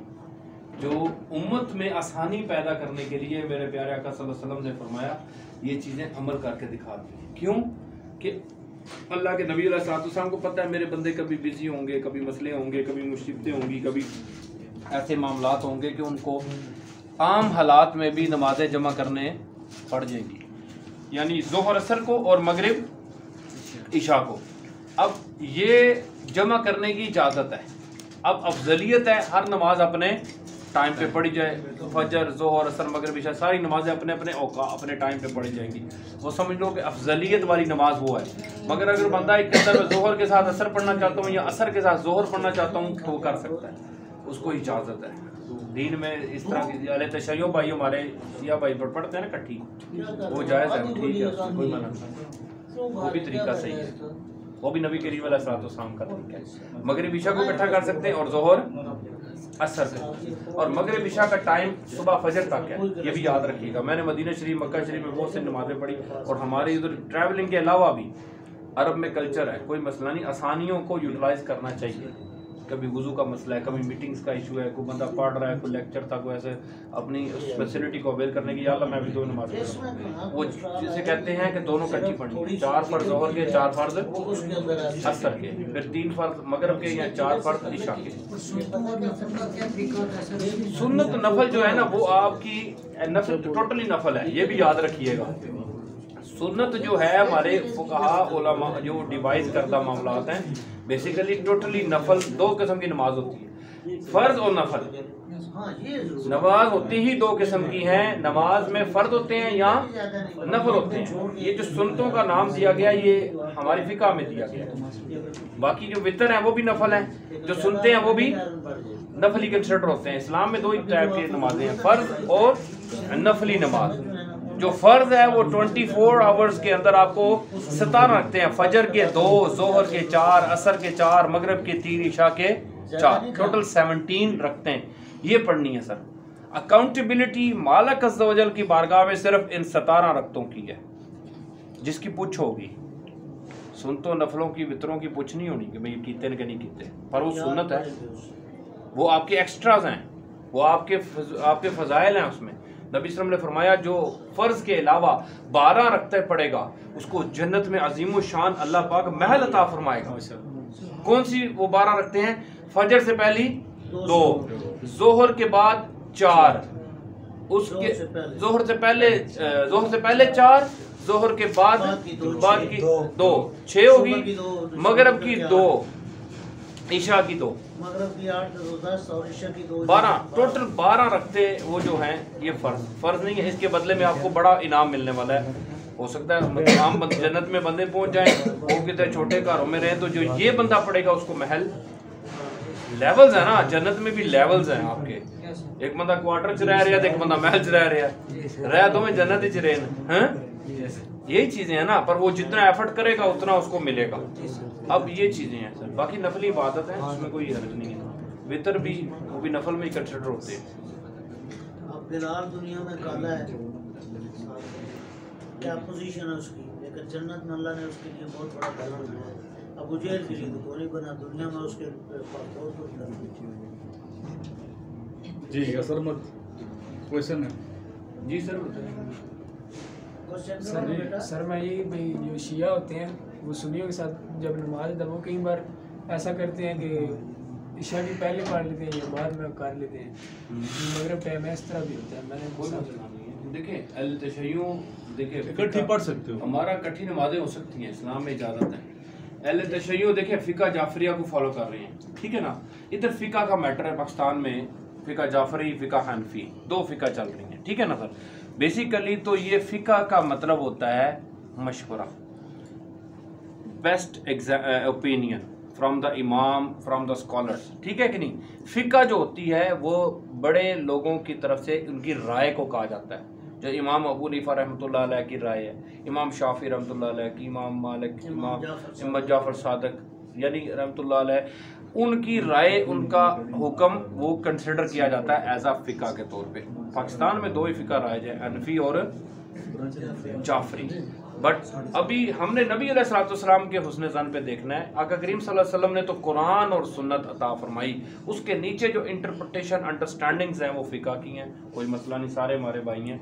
हमने तो बड़े दर्द दिल से, बड़े हुस्न अखलाक से देखना है। सुन्नी, शिया, वाबी, देवबंदी, अहले हदीस सारे नबी करीम की उम्मत हैं। अल्लाह ताला सबको इत्तफाक इत्तेहाद दे, बल्कि नबी अलैहिस्सलाम का पैटर्न बताए कि जो सुन्नत है कुरान करीम की आयात और नबी अलैहिस्सलाम की मुबारक सुन्नत, हर कोई कोशिश कर रहा है पर हर बंदे की अंडरस्टैंडिंग डिफरेंट है। क्योंकि डिफरेंट स्कूल ऑफ थॉट से बंदे सोचते हैं, तो ऑलरेडी हम फ़िरका वारियत में फंसे पड़े हैं सारी उम्मत। अहले तसन्नुन यानी अहले सुन्नत और उनके ऑफशूट्स हैं शाफी, मालिकी, हम्बली, हनफी के नीचे देवबंदी, फिर बरेलवी, हमारे फिर अहले हदीस भाई भी, सारे एक नेटवर्क है पूरा, सारे भाई हैं। अहले सुन्नत के कितनी जमातें बन गई हैं। इसी तरह अहले तशय्युं की बहुत सारी जमातें हैं, दाऊदी, इस्माइली यानी जिसको फातिमी जिया भी कहते हैं, आगा खानी जिनको कहते हैं, उसके अलावा 12 इमामी, उसके बाद बोरी। मैं काफ़ी ज़्यादा कम्युनिटीज़ को जानता हूँ इंटरनेशनली, क्योंकि अहले तशय्युं के भी बहुत सारे डिफरेंस ऑफ ओपिनियंस हैं, अहले तसन्नुन के भी आपस में। पर हमने सारे मामलात को बड़ी मोहब्बत से, बड़े खलाक से, बड़े दर्द दिल से नबी सल्लल्लाहु अलैहि वसल्लम की उम्मत समझ के देखना है और नफ़रतों को प्रमोट नहीं होने देना। फ़िरका वारियत की फसाद और जंग में किसी ने पार्टिसिपेट नहीं करना। कोई बात नहीं, कोई हाथ बांध के पढ़ रहा है, कोई छोड़ के पढ़ रहा है, कोई रफ़जदैन कर रहा है, कोई नहीं कर रहा है। सबको अच्छा तरीका अखलाक से अपने अपने भाई समझाएं और उसके बाद बहस में बात को ना लेके जाएं, ना ज़िद में लेके जाएं, ना सरकशी में, क्योंकि फिर बग़ियम बैनहुम का शिकार हो जाते हैं, आपसी ज़िद का। आप सल्लल्लाहु अलैहि वसल्लम बल्कि कुरान करीम अल्लाह पाक फरमाते हैं कि बिस्मिल्लाहिर्रहमानिर्रहीम, आपसे पहले जितनी उम्मतें बर्बाद हुई वो पहले उन इल्म आ जाने के बाद आपसी ज़िद की वजह से हुई। इल्म उनके पास बहुत था। अभी उम्मत मोहम्मदिया सल्लल्लाहु अलैहि वसल्लम के पास भी बड़ा इल्म है, शियों के पास बहुत इल्म है, सुन्नियों के पास बहुत इल्म है, हर फिरका हर जमात वाले के पास बड़ा नॉलेज है। पर क्या है, ज़िद में फंसे पड़े हैं सारे, मालिक अज़्ज़ व जल की नाफरमानी कर रहे हैं। वला तफर्रकू, सूरत आल इमरान 103 नंबर आयत, बिस्मिल्लाहिर्रहमानिर्रहीम, वअतसिमू बिहब्लिल्लाहि जमीअन वला तफर्रकू। अल्लाह फरमाते हैं कि अल्लाह की रस्सी यानी कुरान करीम को अल्लाह की रस्सी कहा गया है, इसको मजबूती से थाम लो और तफरकाबाजी मत करो। यानी अगर हो चुकी है तो फिर अभी प्यार से जोड़ो, कम टू कॉमन टर्म्स पे लाओ, अखलाक से भाइयों में इस्लाह करने की कोशिश करो। नफरतें बांट कर, ताने दे के, ग़ीबतें चुगलियाँ करके, प्रोपोगंडा करके आप दीन की खिदमत नहीं कर सकते। फिर नफ़रतों में आगे बढ़ेंगे। फिर नफ़रत शैतान का टूल है। सूरत बनी इसराइल की 53 नंबर वर्स में अल्लाह पाक फरमाते हैं, ऐ मेरे नबी सल्लल्लाहु अलैहि वसल्लम मेरे बंदों को कह दीजिए इंतहाई अच्छी बातें करें, पॉजिटिव रहें, वरना शैतान इनके दरमियान बुरी बातों की वजह से फसाद मचा देगा। एक बात नेगेटिव आपके मुंह से निकलने की देर है, शैतान तो पास बैठा हुआ है सारों के कि यार गेम ते ऑन करावा इन्हां दे विच, गलते करता जावे कोई हैं। अभी एक बंदा मुंह से गलत बात निकाल देगा पठानों के बारे में या पंजाबियों के बारे में या किसी, और यार पठान तो होंदी हर दिमाग है, जो पठान हो गया क्या तुम कर दिमाग है, मेरे को क्यों कहा है, जुमला गलत निकाला फिर कितना इम्पैक्ट पड़ा है कि नहीं। वो कहता फलाना बंदा पंजाबी होते ही धोखाबाज है, पंजाबी कहेगा यार तूने क्या देखा है हमारे में धोखा। जात पात, फिरके, जमातें, ग्रोह बंदियां, ये इस्लाम में हराम है। अल्लामा इकबाल रहमतुल्लाह अलैह बड़ी प्यारी बात फरमाते हैं कि कहीं पे फिरके हैं तो कहीं पे जाते हैं, क्या ज़माने में पनपने की यही बातें हैं। यूँ तो सैयद भी हो, मिर्ज़ा भी हो, अफ़गान भी हो, तुम सभी कुछ हो, बताओ कि मुसलमान भी हो। कितनी प्यारी बात की डॉक्टर अल्लामा इकबाल रहमतुल्लाह अलैह हैं। उन्हें क्या है, फिर क्या वारियत को छोड़ो यार, भाई हो सारे, मुसलमान हो, नबी की उम्मत हो, एक हो जाओ, झगड़े छोड़ो, नाराज़गियों का फ़ायदा नहीं है। जिन्होंने जो जो अमाल किए अच्छे या बुरे, उनका अकाउंट कौन खोलेगा? अल्लाह। तो फिर अल्लाह पे छोड़ो ना, अल्लाह पे बदला ले लेगा। अल्लाह फरमाता है ज़र्रे बराबर भी कोई नेकी करेगा तो मैं उसको दूंगा हिसाब, और ज़र्रे बराबर भी कोई क्रिमिनल होगा उसको मैं सज़ा दूंगा। तो फिर सब्र करें ना, वस्तईनु बिस्सब्र वस्सलात इन्नल्लाहा मास्साबिरीन। सूरत अल-असर की वो 4 बातें, ईमान लाना, अमल सालिहात करना, वतवासो बिल हक वतवासो बिस सब्र पे रहना। अगर हक की बात नजर आ जाए कि यार ये हक है या मैं हक हूँ या वो हक है, कौन हक है, फिर दूसरों को सब्र करना है। वतवासो बिल हक वतवासो बिस सब्र, क्योंकि हक जानने के बाद सब्र करना इतना आसान नहीं होता। तो अपने कांटे फिट होता है ना फिर कि मैं जगह कोई गलत हूँ तो फिर मुझे अपना बर्दाश्त करना है सब्र से कि मेरी गलती है यार, कोई बात नहीं, सब्र पे रहना है। और जिसके साथ ज्यादती है उसने भी सब्र करना है। सब्र की तलकीन है सर, सब्र बहुत बड़ी इबादत है। ठीक है सर, ठीक, और कुछ देख लो भाई। Thank you sir. Umar Farooq रज़ी अल्लाह अन्हु ने फरमाया, अगर मेरे दौरे खिलाफत में समंदर के साहिल पर किनारे पर कोई कुत्ता भी प्यास भूखा मर जाता है तो उनका मुझसे हिसाब लिया जाएगा क़यामत के दिन। मेरा ये सवाल है कि ये जो सियासतदान है इनसे भी हिसाब लिया जाएगा इनका? क्यों नहीं लिया जाएगा? क्यों नहीं सर, कोई भी नहीं बचता। थे हिसाब किताब तो अल्लाह तबारक व तआला अज़्ज़ व जल हर इंसान से, हर जिन से लेगा जिसको फ्री विल दी गई है। फ्री विल इतना सेंसिटिव इशू है कि सैयदना यूनुस अला नबीना व अलैहिस्सलातु वस्सलाम जब उस वही के आए बगैर जब उस मैदान से निकले थे ना, जहां से उन्होंने हिजरत की और दिल में गुमान किया कि अल्लाह इस पे गिरफ्त नहीं करेगा, अल्लाह ने कहा क्यों नहीं करांगा, मैं पूछूंगा। ये कैसे सोच लिया कि मैं नहीं पूछूंगा, जब नबी से पूछा जा रहा है कि why you move from this that place, उसे क्यों जगह छोड़ी मेरी इजाजत बगैर। मछली के पेट में फेंक दिया अल्लाह पाक ने उनको, सैयदना यूनुस अलैहिस्सलाम को। फिर उधर पुकारते हैं कि ला इलाहा इल्ला अंत सुब्हानका इन्नी कुन्तु मिनज़ ज़ालिमीन। यूनुस अलैहिस्सलाम नबी हैं, अल्लाह कहता है मैं पूछूंगा। ओवर कॉन्फिडेंस की मैं गल करी, हालांकि किच की भी नहीं है, हले सोचा ही था दिल में, ख्याल आया कि यार अल्लाह तो खैर करेगा, जिवें असीं कहने हो खैर ही है, अल्लाह नहीं पूछेगा। अल्लाह कहना पूछांगा, क्यों नहीं पूछांगा, खैर ही है, तौबा करो। यानी अल्लाह कहता है बंदों को मेरे से तौबा करो, ये यानी ओवर कॉन्फिडेंस मत हो जाओ। आप समझे कि नहीं, समझे कि नहीं। इसी तरह एक होता है गुमान के दो पहलू हैं, एक होता है गुमान पॉजिटिव रखना, इसलिए नबी सल्लल्लाहु अलैहि वसल्लम ने फरमाया कि ईमान लाने के बाद जो तुम्हें सबसे मजबूत चीज दी गई है वो हुस्न ज़न है। हुस्न का मतलब अच्छा, ज़न का मतलब गुमान। और यूसुफ अलैहिस्सलाम के वालिद सैयदना याकूब अलैहिस्सलाम ने जब यूसुफ अलैहिस्सलाम से ख्वाब सुना तो सूरतुल यूसुफ के स्टार्टिंग में कहा कि ए मेरे बेटे यूसुफ, अपने ख्वाब का जिक्र अपने भाइयों से ना करना वरना वो तेरे खिलाफ चाल चलेंगे। ना यूसुफ अलैहिस्सलाम ने बताया ना याकूब अलैहिस्सलाम ने बताया, पर उनका जो ख्याल गुमान वो एग्जीक्यूट होकर रहा, चाल तो चल दी थी उन्होंने। क्यों? अल्लाह ताला कहता है कि एडा नबी दे लेवल का बंदा होके किस तरह मशवरा दे रहे अपने पुत्र को, क्यों आपने कहा कि ख्वाब ना बताना, आप डरते हैं। अल्लाह ने कहा फिर डरो, गुजारो ऐसा काम चो। फिर ना दोनों बाप बेटे दोनों की आजमाइश हुई, यूसुफ अलैहिस्सलाम की भी और याकूब अलैहिस्सलाम की भी आजमाइश अल्लाह ले लेता है कि भाई ठीक है फिर ही जाओ। शैतान ने वसवसा डाला और यूसुफ अलैहिस्सलाम को कुएं में फेंक दिया गया, दोनों बाप बेटा जुदा हो गए। जिस चीज से वो डर रहे थे वो उनके सामने आके रही। कुरान करीम में आता है फिरौन, हामान और उसके लश्करों को हम वो चीज दिखाना चाहते थे जिससे वो डरते थे। अल्लाह ताला दे बदले ले, अल्लाह तो बड़ा सख्त आजमाइश लेता है, अच्छों की भी और बुरों की भी। अच्छों की लेता है उनके दर्जे बुलंद करने के लिए, बुरों की लेता है उनकी लंब निकालने के लिए। आप समझे कि नहीं, दोनों की आजमाइश का क्राइटेरिया डिफरेंट है।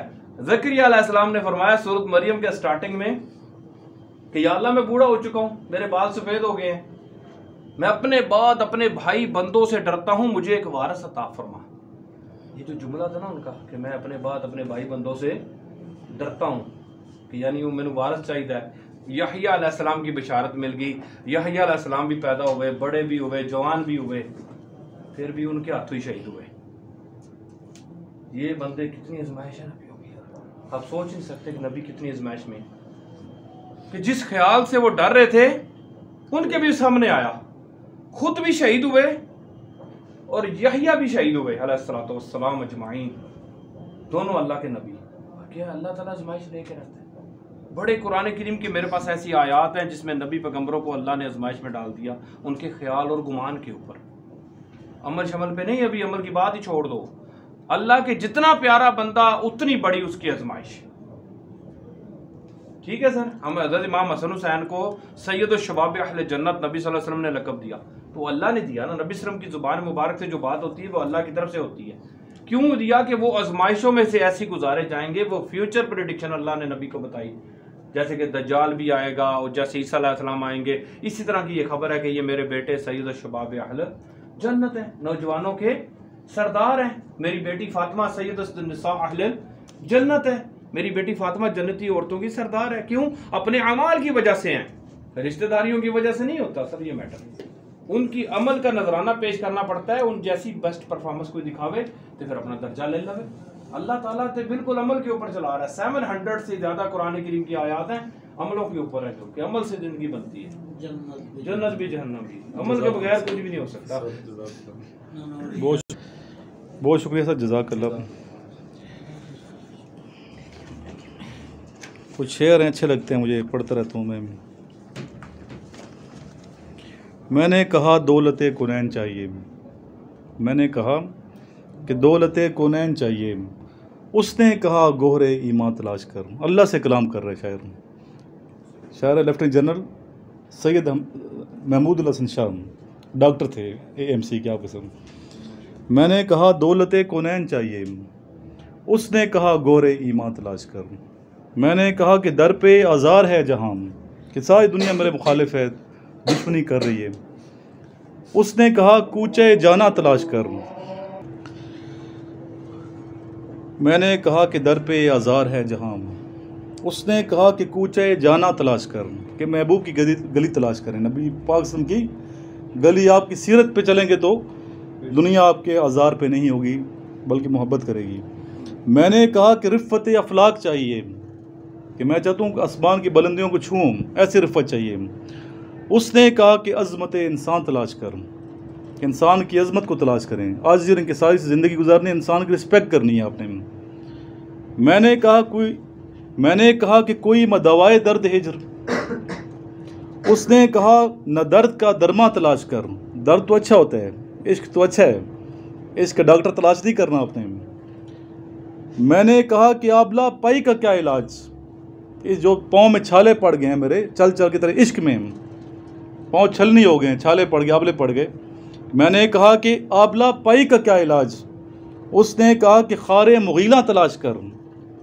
खारे मुगीला कहते हैं कीकर के बड़े कांटे, उस पर चल, इश्क क्यों नहीं पुख्ता, क्यों पाँव तेरे नरम हैं, इश्क पे पुख्तगी नहीं है, मज़ीद आपने अपना वो टफ बनाना है। और ये बहुत प्यारा शेर है जनरल साहब का। मैंने कहा कि ढूंढता फिरता हूँ मैं तुझे, कि अल्लाह ताला तुम्हें मिल नहीं रहा, किधर है तू। कभी मैं मंदिर में जाता हूँ, कभी मस्जिद में जाता हूँ, कभी खाना काबा जाता हूँ, कभी मस्जिद में जाता हूँ, किधर है तू। मैंने कहा कि ढूंढता फिरता हूँ मैं तुझे, उसने कहा कि नज़्ज़ तेरा के जान तलाश कर। मैं तेरी शारक के ज़्यादा करीब हूँ, आप किधर तलाश कर रहे हैं। या उस बार हुस्न का हरगिज़ ना कर गिला, या फिर इलाज तंगी दामा तलाश कर। तो ये खूबसूरत अशार थे जनरल साहब के। तो नबी पाक सल्लल्लाहु अलैहि वसल्लम की मोहब्बत ईमान का लाज़मी जुज़्व है। कुछ एक शेर है इस हवाले से मैं, और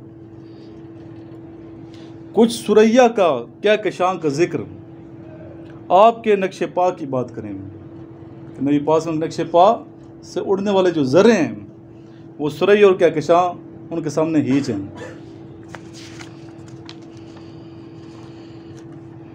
वो जो मिल जाएं तो मिल जाएं हमें दोनों जहां, वो जो मिल जाएं तो मिल जाएं हमें दोनों जहां, उनके दर पे जाके फिर कैसा दर देखना।